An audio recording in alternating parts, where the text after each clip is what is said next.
Welcome to 99 TV. నేను ప్రియాంక. విశ్వసుందరి కిరీటం కేవలం అందానికి కాదు, ధైర్యానికి, పట్టుదలకు, ఆత్మవిశ్వాసానికి దక్కే విజయానికి ప్రతీక. మిస్ యూనివర్స్ 2025 వేదిక పోటీదారులుగా పాల్గొన్న అందాల భామల మధ్య తీవ్ర వ్యతిరేకతకు వేదికైంది. కోపంతో వాకౌట్ చేసిన ఓ యువతి గంటల వ్యవధిలోనే తిరిగి ర్యాంప్ ఎక్కి కిరీటం దక్కించుకోవడం యావత్ ప్రపంచాన్ని షాక్కు గురిచేసింది. మెక్సికోకు చెందిన ఫాతిమా బాష్ స్టేజ్ ఎక్కిన మొదటి నిమిషం నుంచి చివరి క్షణం వరకు ప్రపంచం మొత్తం ఆశ్చర్యంగా చూసింది. తొలుత ఆమె వాకౌట్ వైరల్ అయింది. కోపం తగ్గాక రిటర్న్ సెన్సేషన్ అయింది. చివరకు కిరీటం ఆమె ధైర్యానికి సరైన గౌరవమైంది. ఫాతిమా బాష్ పోరాటం సినిమా క్లైమాక్స్ లో జరిగిన నిజం. థాయిలాండ్లోని నోంతబురి వెలుగులతో మెరవాల్సిన ర్యాంపై ఓ ఘటన చిచ్చు పెట్టింది. ఓ అందాల భామ కోపం మిన్నంటింది. అదే సమయంలో ఆమె ఆత్మవిశ్వాసం ఆకాశాన్ని తాకింది. ఒక అమ్మాయి తన దుఃఖాన్ని, తన కోపాన్ని తన పట్టుదలగా మలుచుకుని అదే వేదికపై చరిత్ర తిరగరాసింది. 100 దేశాల పోటీదారులను ఓడించి ఫాతిమా బాష్ మిస్ యూనివర్స్ 2025 కిరీటం దక్కించుకుంది. కానీ ఈ కిరీటానికి ముందు జరిగిన దృశ్యాలు, వేదిక వెనుక జరిగిన సంఘటనలు ఆమె ప్రతి అడుగును సినిమా క్లైమాక్స్ లా మార్చేశాయి. అసలు ఎందుకు వాకౌట్ చేసింది? ఆమె కోపం ఎందుకు వైరల్ అయింది? అందాల భామ చేసిన ప్రక్షాళన ఏమిటి? ఇప్పుడు వివరంగా చూద్దాం. 74వ మిస్ యూనివర్స్ వేదిక రంగురంగుల వెలుగులు, వినసొంపైన శబ్దాలు, మిలియన్ల కళ్ల ఎదుట ఒక పేరు సైలెంట్ గా మెరవటం మొదలైంది.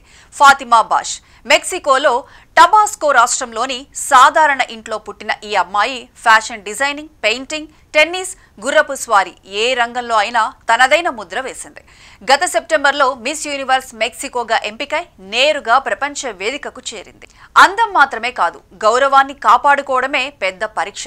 రిహార్సల్స్ జరుగుతున్నప్పుడు థాయ్ పెజెంట్ డైరెక్టర్ నవాత్ అందరి ముందు ఆమెను తప్పుబట్టాడు. తెలివి తక్కువ అన్నట్టుగా మాట్లాడాడు. ఆ ఒక్క మాట సైలెంట్ షాక్. అయితే ఫాతిమా తల వంచలేదు. మీరు మమ్మల్ని గౌరవిస్తే మేము మిమ్మల్ని గౌరవిస్తాం. నేను నా దేశానికి ప్రాతినిధ్యం వహిస్తున్నాను. ఆమె ధైర్య స్వరం అక్కడున్న వారిని మాత్రమే కాదు, సోషల్ మీడియా పుణ్యమాని ప్రపంచం మొత్తం చూసేసింది. ఆ ఘటన జరిగాక ఫాతిమాతో పాటు మరికొంతమంది పోటీదారులు వాకౌట్ చేశారు. హై హిల్స్ ఈవినింగ్ గౌన్లలో అందానికి ప్రతిరూపం లాంటి భామల కళ్లల్లో మాత్రం రౌద్రం. ఫేస్బుక్ లైవ్ లో మొత్తం ఘటన వెలుగు చూసింది. ప్రపంచం షాక్ అయింది. విమర్శలు వెల్లువెత్తాయి. చివరికి థాయ్ డైరెక్టర్ నవాత్ పబ్లిక్ గా క్షమాపణలు చెప్పాల్సి వచ్చింది. మిస్ యూనివర్స్ ఆర్గనైజేషన్ కూడా ఖండిస్తూ ప్రకటన విడుదల చేసింది. కానీ కథ ఇక్కడితో ముగియలేదు.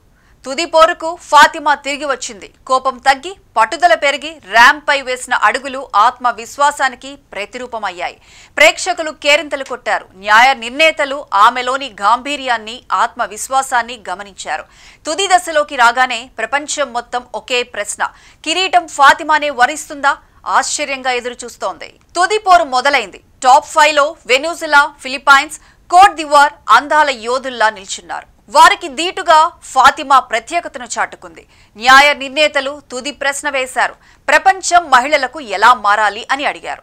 దీనికి ఫాతిమా బాష్ సూటిగా, శక్తివంతంగా ఇచ్చిన సమాధానానికి న్యాయ నిర్ణేతలు చప్పట్లతో అభినందనలు. అంతే.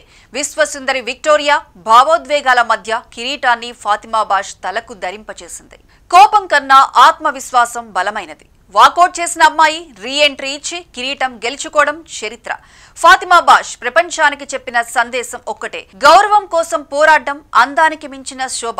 అవమానం ఎదురైతే ఆత్మవిశ్వాసంతో నిలబడి ధైర్యంతో ర్యాంప్ ఎక్కితే కోపం కూడా కిరీటం అవుతుందని ఫాతిమా బాష్ నిరూపించింది.